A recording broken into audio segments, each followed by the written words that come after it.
الحمد لله رب العالمين وصلى الله على نبينا محمد وعلى آله وأصحابه أجمعين. عن أنس رضي الله عنه قال: ضحى النبي صلى الله عليه وسلم بكبشين أملحين أقرنين ذبحهما بيده وسمى وكبر ووضع رجله على صفاحهما. یہ ایک حدیث ہے جو صحیح بخاری، صحیح مسلم اور تقریباً سنن اربعہ میں حضرت انس بن مالک رضی اللہ تعالی عنہ سے مروی ہے، جس میں نبی کریم صلی اللہ علیہ وسلم کے ایک معمول کا ذکر ہے قربانی سے متعلق. قربانی جیسا کہ ہم لوگ جانتے ہیں یہ انبیاء علیہ الصلوۃ والسلام کی سنت رہی ہے، اور جب سے بشریت اس دنیا میں ہے تب سے قربانی کا وجود ہے.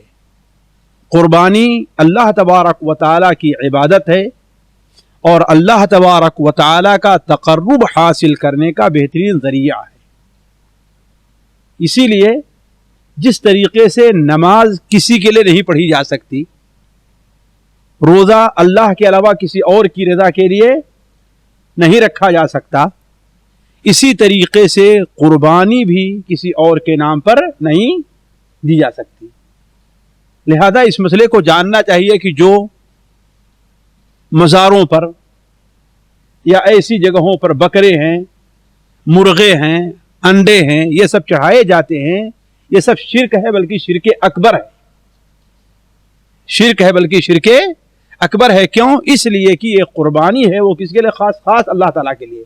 ان صلاتی و نسکی، میری نماز اور میری قربانی کس کے لیے ہے؟ اللہ رب العالمین کے لیے ہے. تو جب سے بشریت اس دنیا میں وجود میں آئی ہے، جب سے اللہ تعالیٰ کی عبادت اس دنیا پر انسانوں کے ذریعے بجا لائی جا رہی ہے، اس وقت سے قربانی کا وجود بھی رہا ہے، جس کا ذکر حضرت آدم علیہ السلام کے دونوں بیٹوں کے قصے میں ملتا ہے، حابیل اور قابیل کے، کہ آپس میں کسی چیز کے سلسلے میں اختلاف ہوا تو حق کون کس کے ساتھ ہے، ان میں سے کون حق پر ہے، اس کے لیے کیا علامت بیان کی گئی کہ دونوں قربانی پیش کریں. جس کی قربانی اللہ تعالیٰ کے نزدیک مقبول ہو جائے وہ حق پر ہے، اور جس کی قربانی اللہ کے نزدیک مقبول نہ ہو وہ حق پر نہیں ہے نا. تو دونوں نے اپنی اپنی قربانی پیش کی. اذ قربا قربانا فتقبل من احدهما ولم يتقبل من الاخر. جبکہ دونوں نے قربانی پیش کی تو ایک کی قربانی تو قبول کر لی گئی اور دوسرے کی قبول نہیں کی گئی. ایک نے قربانی کے طور پر کیا پیش کیا تھا؟ ایک میڈھا پیش کیا تھا، اور دوسرے نے قربانی کے طور پر کچھ گلے پیش کیے تھے. قربانی قرب سے بنا، جس کے معنی کیا ہوتا ہے؟ نزدیکی کے، ہے نا. گویا اللہ تعالیٰ کیا نزدیکی بننے کے لیے کوئی چیز پیش کی جائے. تو قربانی بڑی پرانی سنت رہی ہے. خود نبی کریم صلی اللہ علیہ وسلم 10 سال تک مدینہ منورہ میں رہے اور آپ قربانی کرتے رہے. 1 سال بھی، بلکہ اگر کبھی آپ صلی اللہ علیہ وسلم کو سفر میں بھی جانا رہتا تھا تو آپ صلی اللہ علیہ وسلم سفر میں بھی قربانی کیا کرتے تھے، سفر میں چھوڑتے نہیں تھے. بلکہ سنن ترمذی وغیرہ کی روایت میں ہے کہ ایک بار آپ صلی اللہ علیہ وسلم سفر پر گئے اور جانور کی بڑی کمی تھی، جانور کی بڑی کمی تھی، تو آپ صلی اللہ علیہ وسلم نے قربانی کیا. صحابہ کرام نے اس وقت ایک اونٹ کے اندر 10 آدمی شریک ہوئے. حالانکہ ویسے 7 آدمی ہے نا، گائے میں 7 آدمی، اونٹ میں 7، لیکن چونکہ کمی تھی، پریشانی تھی، لہذا ایک اونٹ میں کتنے شریک ہوئے. اس سے قربانی کا اندازہ لگتا ہے کہ آپ صلی اللہ علیہ وسلم نے کس قدر اہتمام فرمایا کہ سفر میں بھی، اور اگر اونٹ میں لوگوں کو تنگی ہو رہی تو 7 کے بجائے آپ نے 10 کی اجازت دے دی، لیکن یہ کہ لوگ قربانی کریں. نبی کریم صلی اللہ علیہ وسلم کو جب اللہ تعالیٰ کی طرف سے کوثر جیسی نعمت نصیب ہوئی تو اس کے شکریہ کے طور پر آپ صلی اللہ علیہ وسلم کو اللہ تعالیٰ کا حکم تھا فَصَلِّ لِرَبِّكَ وَانْحَرْ، ہے نا. آپ اپنے اِنَّا أَعْطَيْنَاكَ الْكَوْثَرَ، ہم نے آپ کو کوثر عطا کیا ہے، لہذا صلی لربک، اپنے رب کے لیے نماز پڑھیے، وانحر، اور قربانی کیجیے، اور قربانی کیجیے. تو قربانی بڑا ہی نیک عمل ہے جس سے اللہ تبارک و تعالیٰ کا تقرب حاصل کیا جا سکتا ہے. اور یہ قربانی جو شریعت کے اندر ہے وہ کس وقت ہے؟ ذی الحجہ کی 10ویں تاریخ اور اس کے بعد 3 دن تک یہ قربانی مشروع ہے. اور نبی کریم صلی اللہ علیہ وسلم مدینہ منورہ میں تھے تو 10 سال تک برابر آپ قربانی کرتے رہے. تو اسی سے متعلق حضرت انس بن مالک رضی اللہ عنہ بیان ہے, وہ بیان کرتے ہیں کہ رسول اللہ صلی اللہ علیہ وسلم نے 2 سینگوں والے چتکبرے میڈھوں کی قربانی کی. 2 سینگوں والے چتکبرا سمجھتے ہیں نا, کالا اور سفید ملا ہوا 2 ہے نا, یعنی ایک نہ کالا ہے اور نہ ہی بالکل سفید ہے, کالا اور سفید ملا ہوا ہے, اسی کو چتکبرا کہتے ہیں. چتکبرے میڈھوں کی قربانی کی, آپ نے انہیں اپنے ہاتھ سے ذبح کیا. آپ نے انہیں ہاتھ سے ذبح کیا. ذبح کرتے وقت بسم اللہ واللہ اکبر پڑھا اور اپنا پاؤں ان کی گردن پر رکھا. اس سلسلے میں دوسری حدیث ہم نے نقل کی ہے, جابر بن عبداللہ رضی اللہ تعالیٰ عنہما سے روایت ہے, سنن ابو داؤد اور سنن ترمذی وغیرہ, سنن ابن ماجہ میں, کہ آپ صلی اللہ علیہ وسلم سے متعلق حضرت جابر بن عبداللہ بیان فرماتے ہیں کہ نبی کریم صلی اللہ علیہ وسلم نے ایک بار 2 میڈھے ذبح کیے جو سینگوں والے تھے, خسی تھے اور چتکبرے تھے. 2 سینگوں والے تھے, خسی تھے. ہمارے ہاں بعض لوگ خسی کی قربانی سے کیا ہے پرہیز کرنا چاہتے ہیں, بات بالکل غلط ہے. کہتے ہیں کہ یہ عیب ہے. حالانکہ اگر عیب اس کے اندر پیدا کیا گیا ہے تو کس لیے؟ تاکہ وہ تندرست ہو اور صحت مند ہو, اس کا گوشت لذیذ ہو. اس لیے کہ خسی کیے ہوئے بکرے کا گوشت غیر خسی ہوئے کیے بکرے کے مقابلے میں کیا ہے؟ اچھا ہوتا ہے اور لذیذ ہوتا ہے اور وہ تندرست بھی زیادہ ہوتا ہے. تو یہ اس میں ایک عیب ہے. عیب پیدا کیا گیا ہے کیوں؟ اس کے اندر حسن اور اچھائی پیدا کرنے کے لیے, اسے عیب دار کرنے کے لیے نہیں. تو آپ صلی اللہ علیہ وسلم نے 2 میڈھے ذبح کیے جو سینگوں والے تھے, خسی اور چتکبرے تھے. جب انہیں آپ نے قبلہ رخ لٹایا تو یہ دعا پڑھی, انی وجہت وجہی للذی فطر السماوات والارض علی ملت ابراہیم حنیفا وما انا من المشرکین ان صلاتی ونسکی ومحیای ومماتی للہ رب العالمین لا شریک لہ وبذلک امرت وانا اول المسلمین اللہم منک ولک عن محمد وامتہ بسم اللہ اللہ اکبر. اسی طرح حضرت عائشہ رضی اللہ عنہ بیان فرماتی ہیں کہ اللہ کے رسول صلی اللہ علیہ وسلم نے حکم دیا کہ ایک میڈھا لایا جائے جو سینگوں والا تھا, جس کے پیر کالے تھے, آنکھیں کالی تھی, سینہ اور پیٹ بھی کالا تھا. اس کا مطلب یہ چیز اور یہ دونوں کالے اور اوپر کیا تھا؟ سفید تھا.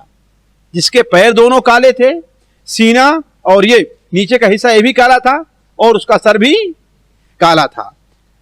چنانچہ وہ لایا گیا تو آپ نے اس کی قربانی کی. جب وہ لایا گیا تو آپ نے فرمایا عائشہ چھری ہے نا, لاؤ اسے پتھر پر تیز کرو. حضرت عائشہ رضی اللہ تعالی عنہا نے چھری تیز کر کے دی. آپ نے اس میڈھے کو پکڑا, اسے لٹایا اور ذبح کرتے ہوئے یہ دعا پڑھی, بسمک اللہم, بسم اللہ اللہم تقبل من محمد وآل محمد ومن امتی محمد.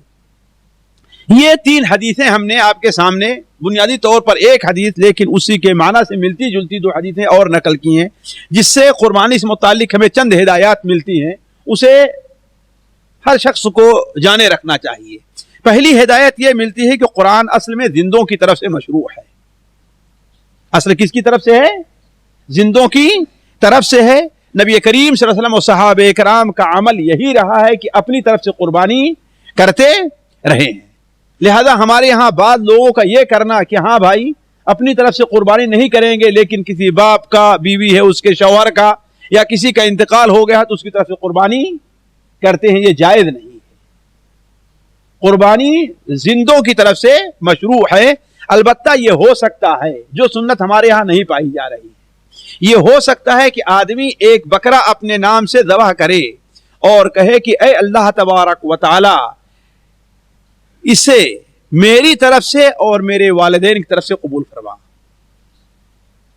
میری طرف سے, میرے اہل خانہ اور میرے والدین کی طرف سے قبول فرما. اللہ تعالیٰ کا فضل بڑا واسع ہے کہ ایک ہی بکرے میں سارے لوگوں کو اجر دے سکتا ہے. جیسے آپ صلی اللہ علیہ وسلم نے ایک بکرے کی قربانی جو کی تو کیا کہ اے اللہ تعالیٰ میری طرف سے, میرے آل کی طرف سے اور میری امت کی طرف سے بھی اسے قبول فرما. میری امت, آپ کی امتیں کتنے ہو گئے, امتی کتنے ہو گئے آپ ذرا دیکھیں تو ایک میڈھے کے اجر میں آپ نے کتنے لوگوں کو شریک کر لیا. تو بڑی بنیادی غلطی یہ ہوتی ہے کہ لوگ سنت رسول پر عمل نہیں کرتے, حالانکہ سنت رسول پر عمل کرنے میں برکت ہے اور اللہ تعالیٰ کا فضل اسی میں ہے. دوسرا فائدہ یہ سمجھیے کہ مردوں کی طرف سے مستقل قربانی کی جا سکتی ہے, ہم اس کا انکار نہیں کر رہے ہیں, لیکن جائز ہے, سنت نہیں ہے. فرق ہے, لوگ اس میں فرق نہیں کرتے ہیں. مردوں کی طرف سے قربانی کرنا کیا ہے, جائز ہے, امید ہے کہ اس کا اجر انہیں ملے گا, لیکن سنت کا طریقہ نہیں. سنت کا طریقہ کیوں نہیں ہے؟ اس لیے کہ نبی کریم صلی اللہ علیہ وسلم نے مستقل, آپ کی ایک بیٹی کا انتقال ہوا آپ کی زندگی میں, آپ کی بیوی, دو بیوی کا انتقال ہوا آپ کی زندگی میں, آپ صلی اللہ علیہ وسلم کی زندگی ہے کہ نہیں, آپ کے چچا کا انتقال ہوا, لیکن کسی بھی حدیث میں نہیں آتا کہ آپ صلی اللہ علیہ وسلم ان کی طرف سے قربانی کرتے رہے ہوں, ہے کہ نہیں. اگر سنت ہوتی تو آپ صلی اللہ علیہ وسلم کیا ہے کرتے نا. اب آپ لوگ کہہ سکتے ہیں کہ ہاں جائز میں اور سنت میں فرق کیا ہے, یہ چیز ہمارے ہاں بہت سے لوگ نہیں سمجھتے, اس سے بنیادی طور پر غلطی ہوتی ہے. سنت کیا ہے؟ یعنی جس کی طرف اللہ کے رسول نے رغبت دلائی ہو, اس کی طرف ترغیب دی ہو, خود عمل کیا ہو, لوگ عمل کرنے کی دعوت دی ہو. مثال کے طور پر ایک مثال دوں, آپ صلی اللہ علیہ وسلم نے حضرت عائشہ رضی اللہ تعالی عنہا کو حج کے بعد ایک ان کے عذر کے طور پر عمرے کی اجازت دے دی, لیکن آپ نے خود عمرہ نہیں کیا. حضرت عبد الرحمن نے ابوبکر جو حضرت عائشہ کے ساتھ تھے ان کو عمرہ کرنے کے لیے نہیں کہا. تو اس کا مطلب ہے کہ بعض صورتوں میں عمرہ کرنا جائز ہوگا, سنت اور مستحب نہیں ہوگا, سنت اور مستحب نہیں ہوگا. اسی طریقے سے آپ صلی اللہ علیہ وسلم کے ایک صحابی کے بارے میں آیا کہ وہ اپنی فوج لے کر کے گئے تو ہر رکعت میں قل هو اللہ احد پڑھا کرتے تھے. سنا ہے نا آپ لوگوں نے؟ ہمارے یہاں بعض اہل حدیث اس کو سنت سمجھتے ہیں, یہ غلطی ہے, بنیادی غلطی ہے. آئے وہ تو آپ نے پوچھا تم ایسا کیوں کرتے ہو؟ کہا اس میں اللہ کی صفت ہے, رحمان کی صفت ہے اور مجھے یہ پسند ہے. تو آپ نے فرمایا جاؤ, اللہ بھی اس سے تم سے محبت کرتا ہے کہ نہیں. لیکن آپ صلی اللہ علیہ وسلم کا عمل یہ نہیں رہا ہے کہ برابر آپ ایسا, یا کسی صحابی کو آپ نے اس کی تاکید کی ہو. تو یہ اگر کوئی ایسا کرے, اسے کوئی صورت پسند ہے, اس کو پڑھے تو اس کے لیے جائز ہوگا, وہ چیز سنت اور مستحب نہیں بن جائے گی. تو مردے کی طرف سے قربانی جائز ہے. کیوں؟ اس لیے کہ یہ مالی عبادات میں سے ہے, اور مالی عبادات کا ثواب مردے کو صدقہ ہے, خیرات ہے, ملتا ہے. لہذا مردے کی طرف سے قربانی جائز ہے, مستحب نہیں ہے. تیسرا فائدہ یہ ہے کہ بہت سے لوگ اللہ کے رسول صلی اللہ علیہ وسلم سے قربانی کرتے ہیں, جیسے بتایا کہ صاحب نے عمرہ کر رہے ہیں, یہ چیز بھی کیا ہے؟ بلا دلیل. حضرت علی رضی اللہ تعالی عنہ سے ایک حدیث آئی ہے, سنن ترمذی وغیرہ میں, ضعیف ہے, کہ اللہ کے رسول صلی اللہ علیہ وسلم مجھے اپنے, سنن ابو داؤد میں بھی ہے, کہ حکم دیا ہے یا وصیت کی ہے میں آپ کی طرف سے قربانی کروں. لیکن اولاً تو حدیث ضعیف ہے, لیکن یہ اس صورت میں ہے کہ آپ نے کسی کو وصیت کی ہو. اسی طریقے سے آپ کا کوئی دادا ہے, والد ہیں, وصیت کر کے کہے ہاں بھائی دیکھو میں یہ چیز چھوڑ کر کے جا رہا ہوں, ہے کہ نہیں ہے, ٹھیک ہے, اسے جو استعمال کرے وہ میری طرف سے ایک قربانی سال میں کیا کرے, ٹھیک ہے. اب اس طرح سے قربانی کرنا کیا ہوگا؟ واجب ہوگا, خاطر وقف کے طور پر بھی ہے. لیکن یہ ہے کہ انسان اپنی طرف سے قربانی نہ کرے اور مردے کی طرف سے کسی مرے ہوئے شخص طرف سے کرتا ہو, اللہ کے رسول کی طرف سے, یہ سنت کے خلاف ہے. چوتھا یہ ہے کہ قربانی کے لیے نر جانور زیادہ بہتر ہے, نر جانور زیادہ بہتر ہے. کیوں؟ اس لیے کہ اللہ کے رسول صلی اللہ علیہ وسلم سے نر جانور ہی قربانی کرنا ثابت ہے. مادا کہ آپ نے قربانی جائز ہے, میں ناجائز نہیں کہتا, تمام علماء کے نزدیک جائز ہے, لیکن بہتر کیا ہے نر جانور. اس لیے بھی کہ نر جانور لوگوں کو, ابھی آپ کو یہ کہا جائے کہ ہاں بھائی یہ بکرے کا گوشت ہے, بکری کا تو کون سا گوشت خریدیں گے آپ جی, کہ بکری والا ہے نا. تو جب اپنے لیے جو چیز پسند ہے وہی اللہ کے لیے بھی پسند کرو. اپنے لیے بکرا پسند کرتے ہو تو اللہ کے لیے بکرا ذبح کرنا پسند کرو, البتہ بکری کرنا. اسی طریقے سے پانچواں فائدہ یہ ہے کہ انسان کو یہ چیز ساتھیوں دیکھیے ہمارے یہاں بڑی غلطی ہوتی ہے. آپ عام طور پر دیکھ لیں, رحمت صاحب ہے 2 بکرے پالے شروع سال سے لے کر کے, ہے نا, کہ ایک بیچ دیں گے اور ایک کی قربانی کریں گے. تو صحیح بتائیے ہمارے ہاں جو رواج ہے بیچتے کس کو ہیں؟ جو اس میں اچھا رہتا ہے اس کو بیچ دیتے ہیں, اور جو 2 نمبر کہتا ہے اس کی قربانی کرتے ہیں. ایسے ہوتا ہے نا, عام طور پر ایسے ہوتا ہے کہ نہیں؟ جو دیہاتی ہے وہ جانتا ہے, عام طور پر یہی ہے کہ جو اچھا قسم کا ہے اس میں قیمت ہے کہ نہیں. یہ بات بالکل غلط ہے. میں ناجائز نہیں کہتا, حرام نہیں کہتا, لیکن شرعی نقطۂ نظر سے یہ غیر معقول سی بات ہے. بلکہ آپ اللہ کے لیے کس جانور کو رکھیے جو زیادہ بہتر ہو, زیادہ اچھا. ذرا سوچیں, آپ دنیا کو آخرت پر فوقیت دے رہے ہیں, اللہ تعالیٰ کے اوپر آپ جو ہے اپنے مادی فائدے کو آپ فوقیت دے رہے ہیں. آپ نے شروع ہی سے متعین کر لیا ہے کہ ہاں بھائی یہ کس لیے رہے گا, یہ قربانی کریں گے اس کو اور ہم اس کو بیچیں گے. اب چاہے جیسے یہ اچھا بنے کوئی بات نہیں, ٹھیک ہے, لیکن دونوں کو برابر آپ نے پالا ہے اور نیت ہے کہ ایک کو بیچیں گے اور ایک کو, تو جس کی قیمت اچھی ملے گی اسے کیا کریں گے, بیچ دیتے. یہ بات غلط ہے. ذرا دیکھیں نبی کریم صلی اللہ علیہ وسلم آپ 2 میڈھے لیتے تھے, سینگ والے, خوبصورت, املحین. املحین کے معنی جہاں چتکبرا کیا ہوتا ہے وہی املحین کا معنی کیا خوبصورت کے بھی ہوتا ہے. ملیح عام طور پر عربی کا لفظ ہے, ملیح معنی کیا ہے, یعنی دیکھنے میں جاذب نظر. تو جو انسان جانور ذبح کرے کیا ہونا چاہیے, اسے خوبصورت اور جاذب نظر بھی ہونا چاہیے. اور ایک چیز اور ہے, ہمارے یہاں عام طور پر بقرعید کے موقع پر دیہات میں جلدی کوئی ذبح کرنے والا نہیں ملتا ہے. مولوی صاحب مشغول ہیں, ہے کہ نہیں, محلے میں کیا ہے مولوی صاحب مشغول ہیں, ان کے یہاں کر رہے ہیں, ان کے یہاں جس سے دوستی ہے اس کے یہاں پہلے چلے جاتے ہیں, ہے کہ نہیں. ایسا کیوں ہوتا ہے؟ اللہ کے بندے سنت یہ ہے کہ اپنے ہاتھ سے ذبح کرو. کوئی پڑھنا بہت بڑی چیز پڑھنی ہے, بسم اللہ اللہ اکبر آتا ہے کہ نہیں آتا ہے تم کو؟ ابو یعقوب کوئی ہوگا جیسے بسم اللہ اللہ اکبر نہیں آتا ہوگا جی؟ بسم اللہ اللہ اکبر واجب صرف بسم اللہ ہے, بس بسم اللہ اللہ اکبر کہہ کے ذبح کرو. کل کہو گے ہاں بھائی جیسے آج ہوتا ہے استخارہ بھی دوسرے سے کرواتے ہیں, ہاں مولوی صاحب دعا کیجئے گا, سارا کام اب دوسروں پر چھوڑ دیا ہے. بھائی دعا تم خود کرو, استخارہ تم خود کرو, اپنی قربانی خود کرو, تم اپنے ہاتھ سے ذبح کرو. کسی کو خون دیکھ کر کے ڈر کیوں لگتا ہے؟ بزدل آدمی بن گیا آدمی, ہے نا. تو یہ ہونا چاہیے. اللہ کے رسول اپنے ہاتھ سے ذبح کیا کرتے تھے. بلکہ بخاری شریف میں ہے کہتے ابو موسیٰ اشعری اپنی بیٹیوں سے کہتے آؤ تم ذبح کرو, اپنے آؤ تم لوگ خود ذبح کرو. تو عرض کرنے کے بعد سنت طریقہ یہ ہے کہ انسان کیا کرے, اپنے ہاتھ سے ذبح کرے, ہے کہ نہیں. بسم اللہ اللہ اکبر کہہ کر کے ذبح کرتے وقت اللہ کا نام لینا ضروری ہے, بالکل اتنا ضروری ہے کہ بعض علماء کہتے ہیں اگر بھول گیا تو وہ ذبیحہ حرام ہو گیا, کھانا جائز ہے ہی نہیں اس کو. اس لیے ہر جانور پر کیا اللہ کا نام لیا جائے, نہیں کہ بسم اللہ کہا اور لوگوں سے باتیں کرنے لگا پھر جانور کو ذبح کیا, یہ نہیں. بسم اللہ اللہ اکبر. اس طریقے سے 2 ایک فائدے ہم نے اس میں یہ بھی رکھا ہے کہ عام طور پر ہمارے یہاں ایک چیز چلی ہوئی ہے اور عام طور پر کثرت سے اب سوالات آنے شروع ہو گئے ہیں, یہ 2-3 دن میں 3-4 سوال آئے ہوئیں گے کہ ہمارے 2 بچوں کا عقیقہ نہیں ہوا ہے ابھی, ہے کہ نہیں, فلاں صاحب کا عقیقہ نہیں ہوا ہے, اس کو رکھے رہتے ہیں قربانی کے لیے یا تو شادی کے موقع پر, اس 2 موقع پر. یہ بالکل غلط ہے ساتھیوں. عقیقہ ایک مستقل عبادت ہے, قربانی ایک مستقل عبادت ہے, دونوں کا ایک دوسرے سے ملایا نہ جائے.